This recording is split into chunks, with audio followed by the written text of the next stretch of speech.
Halo semua, balik lagi bareng gue Fian Rafe. Dan seperti biasa di video kali ini gue bakalan lanjutin alur cerita yang sebelumnya pernah gue upload.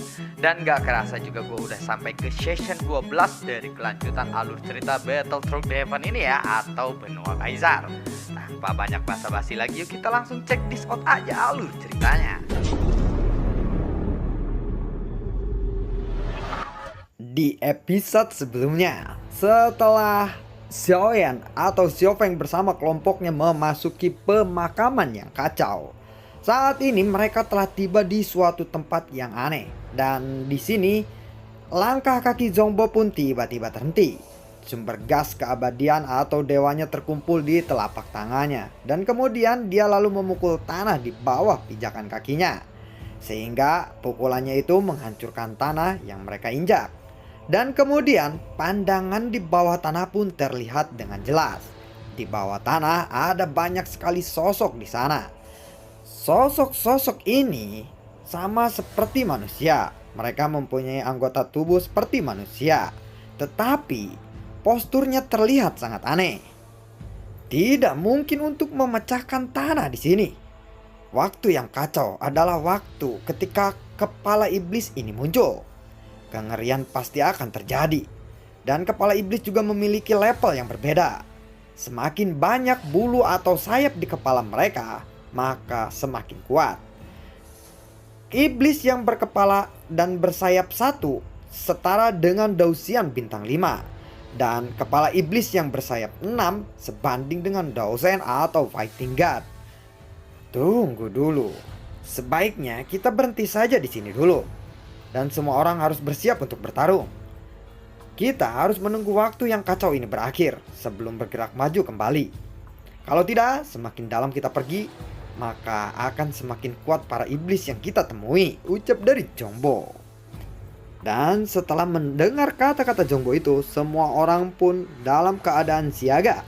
Langit pun menjadi semakin gelap.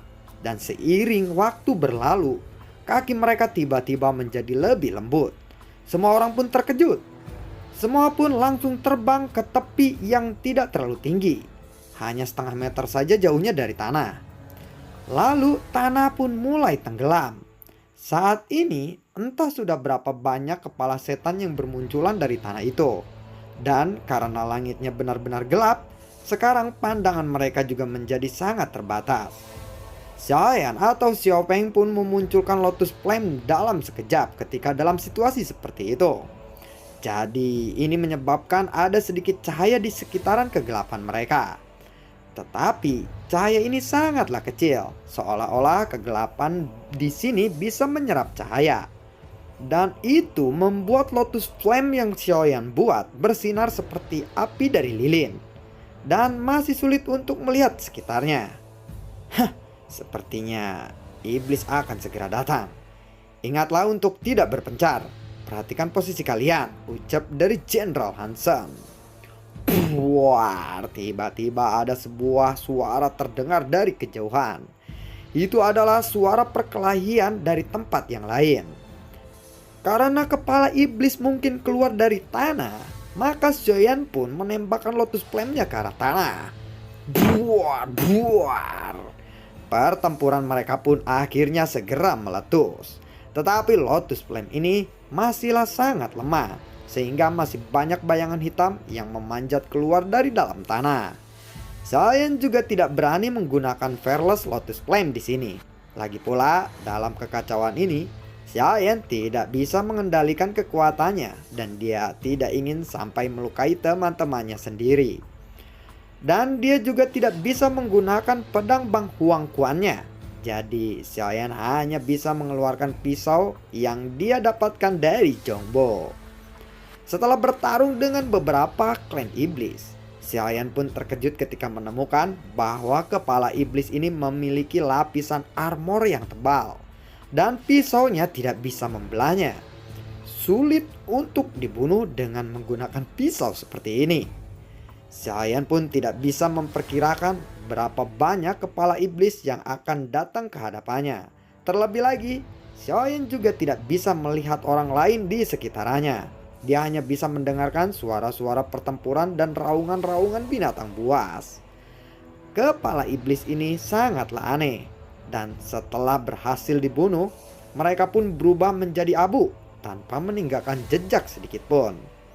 Namun, Xiaoyan dengan cepat menemukan kelemahan mereka kali ini, yaitu leher bagian samping yang tidak tercover oleh armor. Jadi, Xiaoyan langsung menusuk leher bagian samping dari para iblis itu. Jep, jep, jep, jep, jep. Pss, pss, pss. Iblis ini sepertinya tidak terlalu kuat setelah dia mengetahui kelemahannya. Seharusnya aku tidak perlu terlalu khawatir dengan yang lainnya, gumam dari Xiaoyan. Kepala iblis ini masih bisa dengan mudah dibunuh oleh Xiaoyan kali ini. Namun ini juga menunjukkan bahwa kepala iblis yang sangat kuat belumlah muncul. Sepertinya ini baru saja pemulaan. Dalam keadaan kegelapan, Xiaoyan pun hanya bisa samar-samar melihat cahaya yang meledak di sekitarnya. Dan suara-suara pertempuran memenuhi telinga Xiaoyan.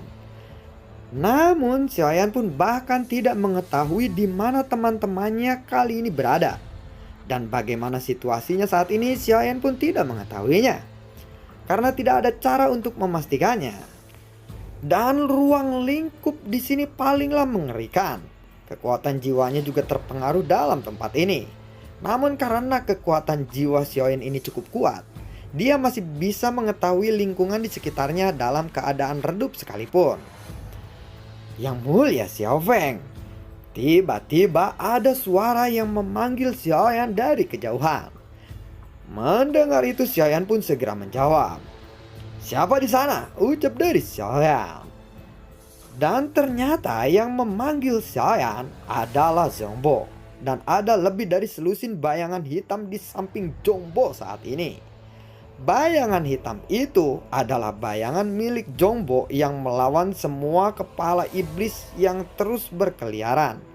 Bayangan Zhongbo bekerja sama satu sama lainnya dalam pertempuran. Xiaoyan dan Zhongbo pun akhirnya bertemu, tetapi yang lainnya masih belum ditemukan. Tempat ini menelan cahaya, tetapi sepertinya tidak akan ada iblis yang terlalu kuat di sini, ucap dari Zhongbo. Xiaoyan sendiri tidak bisa melihat Zhongbo dan dia hanya bisa mendengarkan suaranya saja. "Berapa lama waktu yang kacau ini akan berlangsung?" tanya dari Xiaoyan atau Xiaofeng itu. "Aku tidak tahu. Tetapi seharusnya tidak terlalu lama," jawab dari Zhongbo. Tidak lama kemudian, Hansen, Bailing, dan juga Zie pun akhirnya ditemukan.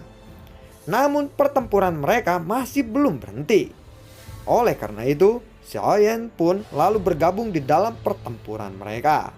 Dan dia terus mencari kepala iblis yang lebih kuat saat ini. Pertempuran ini terus berlangsung selama setengah hari. Dan Xiaoyan pun telah membunuh ratusan kepala iblis bersayap 3. Bisa dibayangkan bahwa jumlah kepala iblis ini sangatlah banyak. Pada saat ini ada cahaya yang muncul di atas langit. Dan kegelapan pun langsung memudar seperti kabut.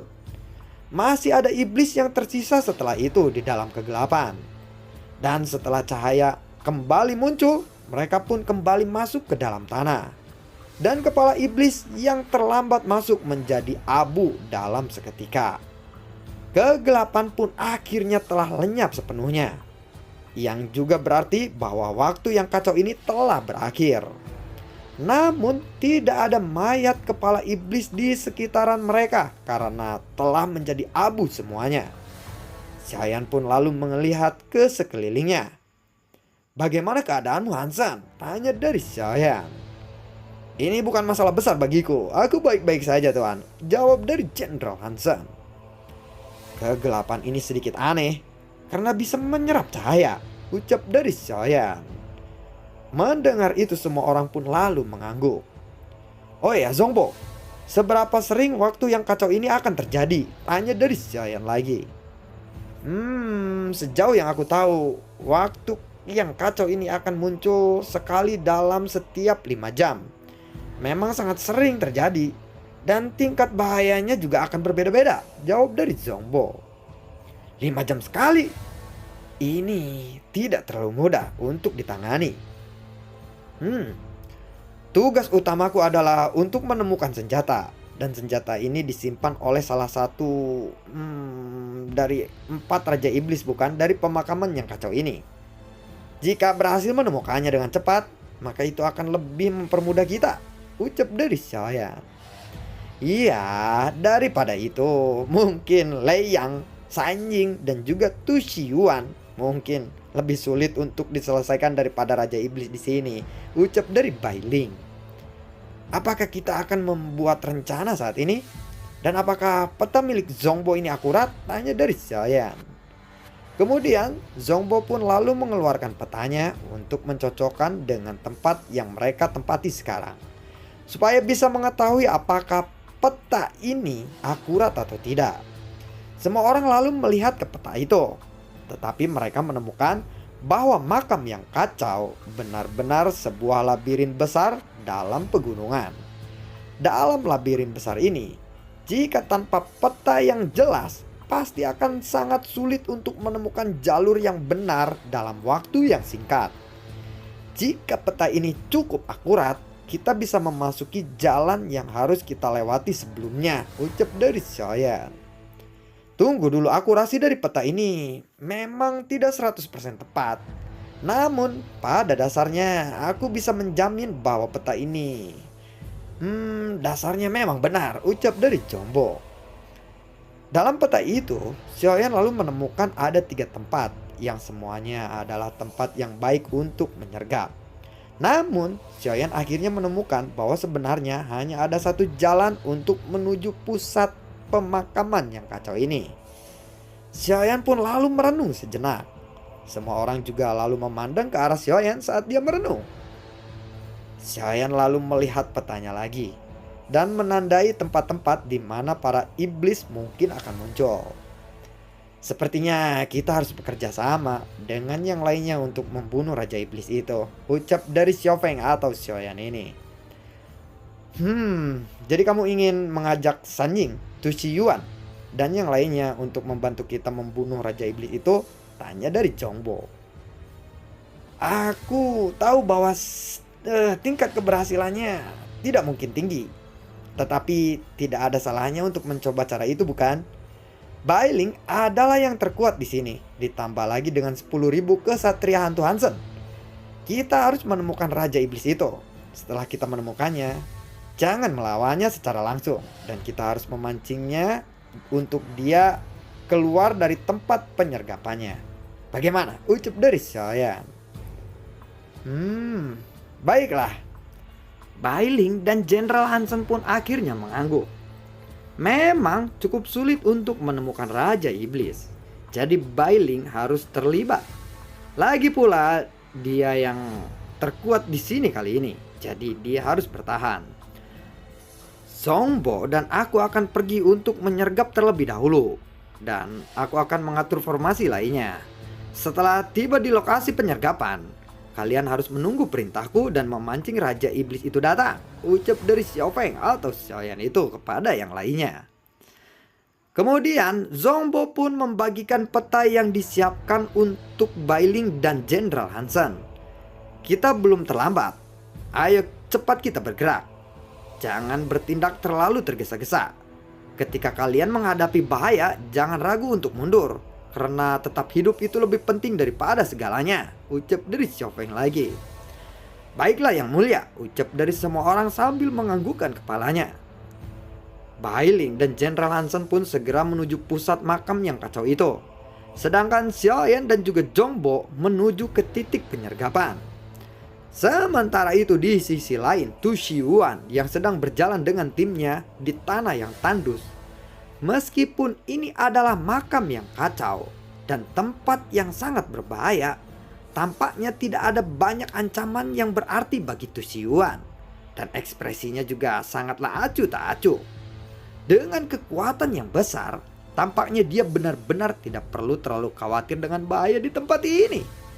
Mereka juga telah mengalami waktu yang kacau, sehingga mereka mengerti bahwa akan ada iblis dari bawah tanah. Dan sekarang langit pun mulai menjadi gelap lagi. Cahaya pun lalu diserap. Ini berarti waktu yang kacau pun akan segera datang. Tu Xiuan dan yang lainnya juga menjadi lebih waspada lagi dalam keadaan kegelapan. Mereka merasakan tanah lalu merayap di bawah kaki mereka dan semua orang pun segera pergi dari sana. Di bawah tanah itu memanglah banyak iblis yang mulai bermunculan.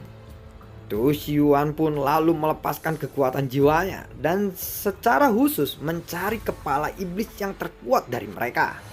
Meskipun jumlah kepala iblis ini sangatlah banyak, selama yang kuat segera dibunuh, mereka pasti tidak akan menjadi masalah. Dalam kegelapan ini tubuh Tu Xiuan bergerak dengan sangat cepat dan sumber gas dewa di tubuhnya pun meledak, lalu dikumpulkan di telapak tangannya. Kekuatan dan jumlah para iblis ini meningkat. Sepertinya aku tidak jauh dari posisi pusat mereka, ucap dari Tu Xiuan di dalam hatinya. Kepala iblis yang melayang di sekelilingnya, dia pun lalu mengulurkan tangannya secara acak dan meraih kepala-kepala iblis itu. Kemudian energinya lalu melonjak. Iblis-iblis itu langsung dihancurkan menjadi abu oleh serangan dari Tu Xiuan.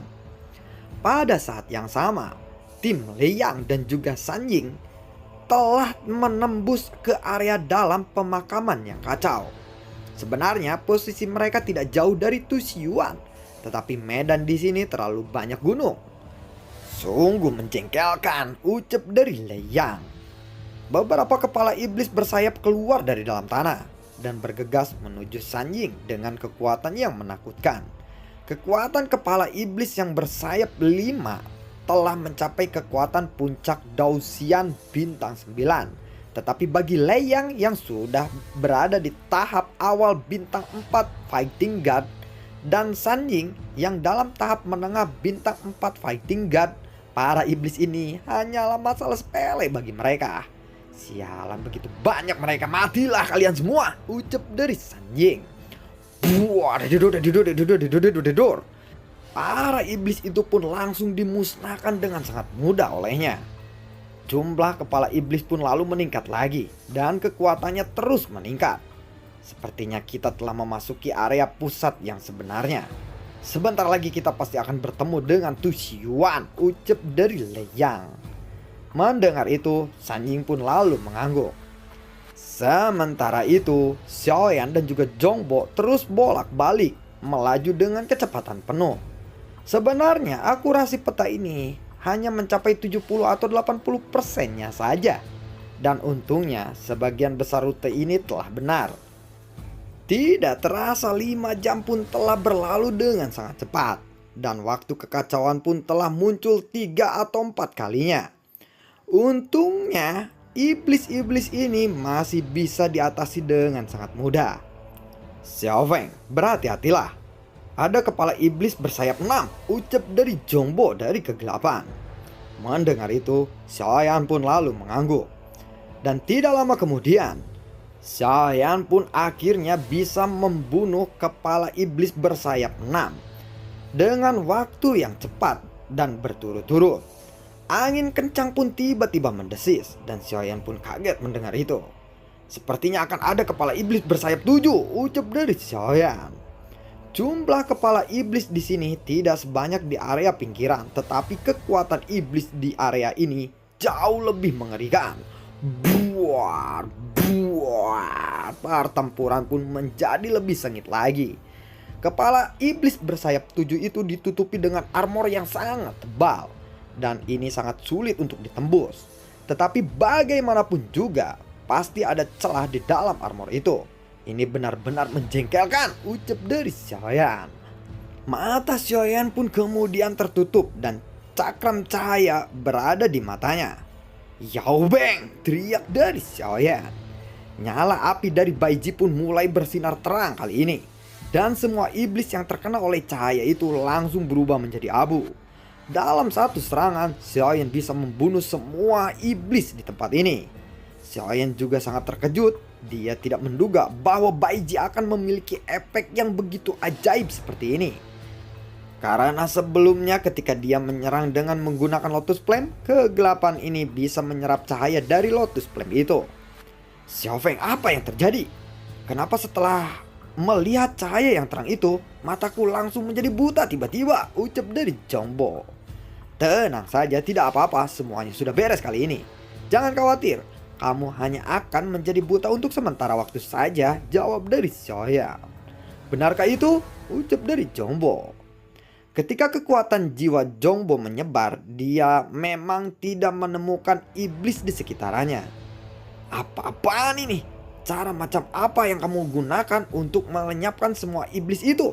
Padahal semua iblis itu mungkin berjumlah ratusan, ucap dari Jongbo ketika dia mengedarkan kekuatan jiwanya. Lalu setelah itu, Zhongbo pun mendatangi Xiao Feng dengan sangat kaget dan memandanginya dengan rasa tidak percaya. Mungkin ini hanya trik kecil karena mereka takut kepada cahaya. Jadi kutembakkan mereka cahaya. Lalu kita harus cepat pergi dari sini sekarang. Kita harus segera melanjutkan perjalanan kita, ucap dari Xiaoyan. Xiaoyan pun tidak menjelaskan secara detailnya kepada Jongbo. Lalu Jongbo pun kebingungan. Dan lalu bagaimana kelanjutannya? Akankah Xiaoyan yang mencapai inti dari makam yang kacau ini dibandingkan dengan tim yang lainnya? Nantikan video gue berikutnya dan semoga sehat selalu untuk kalian.